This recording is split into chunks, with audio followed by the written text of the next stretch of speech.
Assalamualaikum warahmatullahi wabarakatuh. Selamat siang dan Om Swastiastu. Perkenalkan, nama saya Erna Duka dengan NIM F551200005. Saya dari kelas A Teknik Informatika. Jadi di sini saya akan mempresentasikan PPT saya, tugas pendidikan karakter dan anti korupsi atau pendekar dengan dosen pengampu Insinyur Faisal Reza STMT. Langsung saja, adapun judul PPT saya hari ini yaitu peran mahasiswa dalam pembentukan karakter dan penanggulangan korupsi dalam kehidupan bermasyarakat secara luas.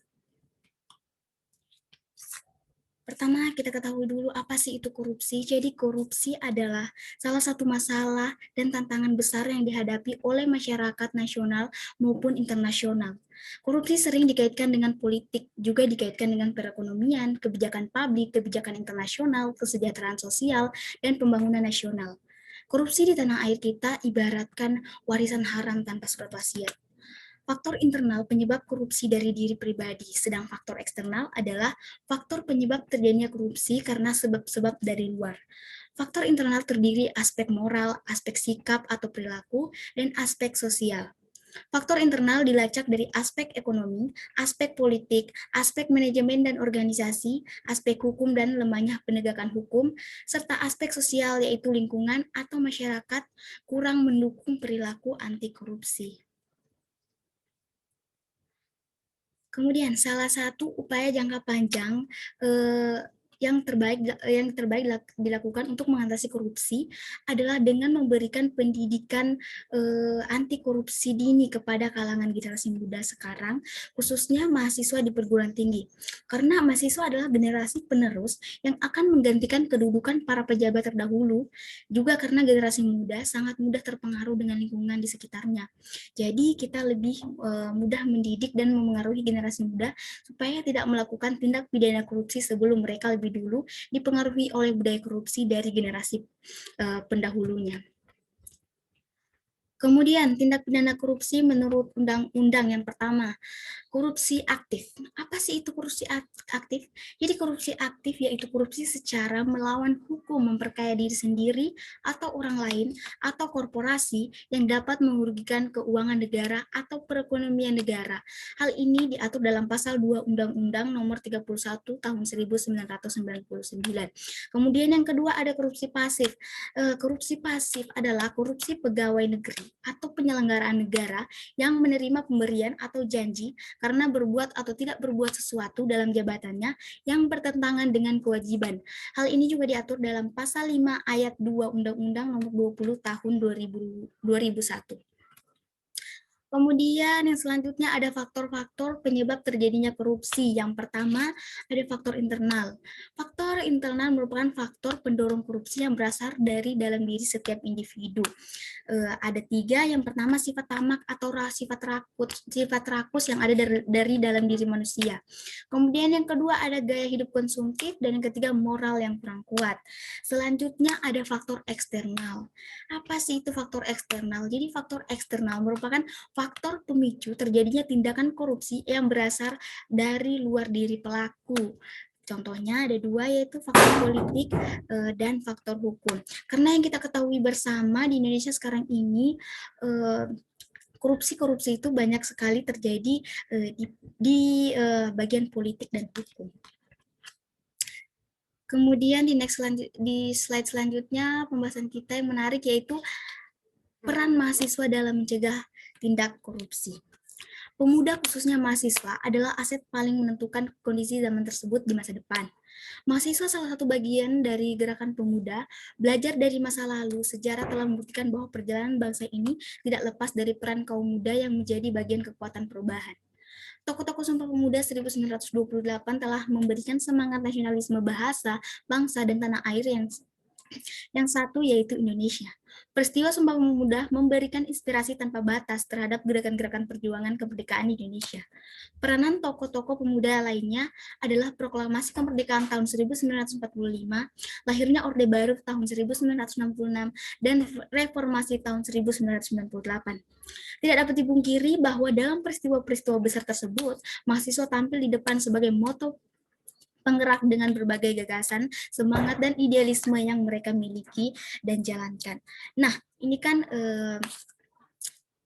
tindakan-tindakan pemuda-pemuda di zaman dulu. Kalau di zaman sekarang ini, khususnya kita sebagai mahasiswa, tindakan apa sih yang kita lakukan dalam menjaga perilaku korupsi?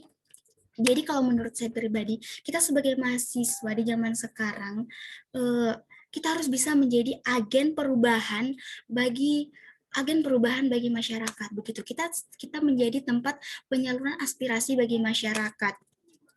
Kemudian sebagai mahasiswa juga kita harus menjadi mahasiswa yang kritis. Maksudnya kita menjadi mahasiswa yang kritis, yaitu kita mampu, kita bisa mengkritis kebijakan-kebijakan pemerintah yang kita rasa sepertinya ini sudah melenceng dari yang semestinya, seperti itu. Sepertinya ini sudah menuju ke hal-hal yang korupsi. Jadi kita harus berani berbicara, berani speak up. Menjadi mahasiswa itu harus berani speak up.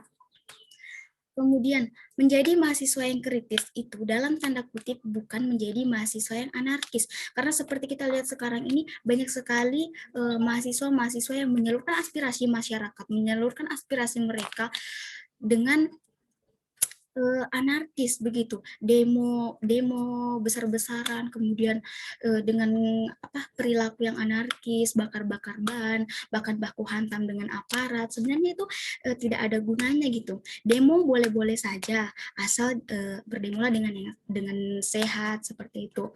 Maksudnya berdemo dengan yang semestinya, tidak perlu dengan yang anarkis seperti itu. Kemudian next, keterlibatan mahasiswa. Jadi keterlibatan mahasiswa itu di lingkungan keluarga. Internalisasi karakter anti korupsi di dalam diri mahasiswa dapat dimulai dari lingkungan keluarga. Pelajaran yang dapat diambil dari lingkungan keluarga ini adalah tingkat ketaatan seseorang terhadap aturan atau tata tertib yang berlaku. Kemudian di lingkungan kampus, keterlibatan mahasiswa dalam gerakan anti korupsi di lingkungan kampus dapat dibagi ke dalam dua wilayah, yaitu untuk individu mahasiswa sendiri dan untuk komunitas mahasiswa.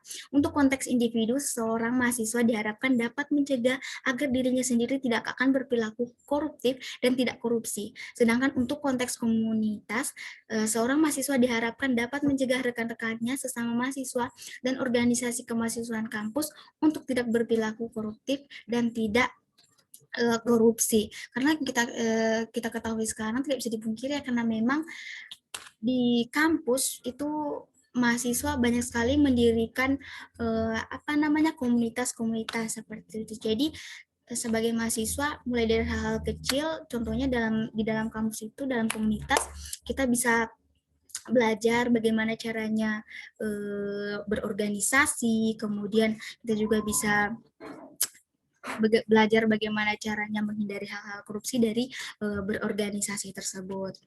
Kemudian di organisasi juga kita sebagai mahasiswa bisa melatih bagaimana caranya speak up atau public speaking yang baik.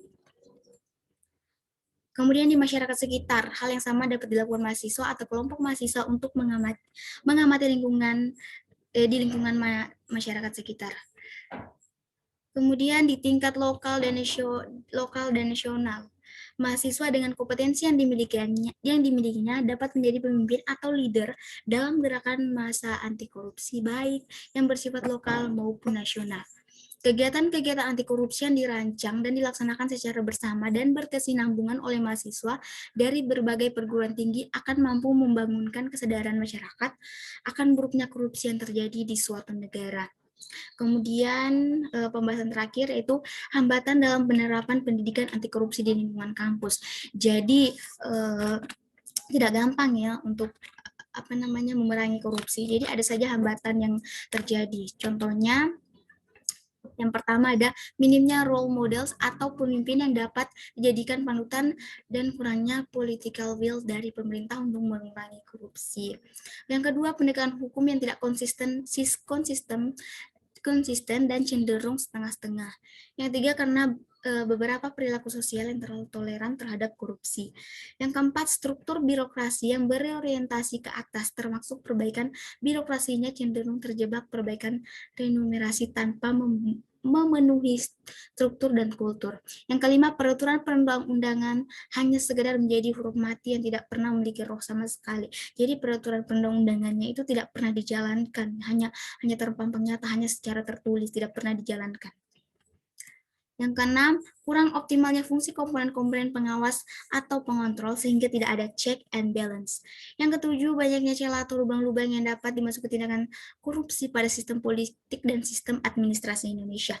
Yang kedelapan, kesulitan dalam menempatkan atau merumuskan perkara sehingga dari contoh-contoh kasus yang terjadi, para pelaku korupsi begitu gampang mengelak dari tuduhan yang diajukan oleh jaksa. Yang kesembilan, taktik koruptor untuk mengelabui aparat pemeriksa dan masyarakat semakin canggih. Yang kesepuluh, kurang kokohnya landasan moral untuk mengendalikan diri dan menjalankan amanah yang diemban. Baik, itulah hasil presentasi saya. Kurang dan lebihnya saya mohon maaf. Akhir kata, wassalamualaikum warahmatullahi wabarakatuh. Selamat siang dan Om Santi Santi Santi Om.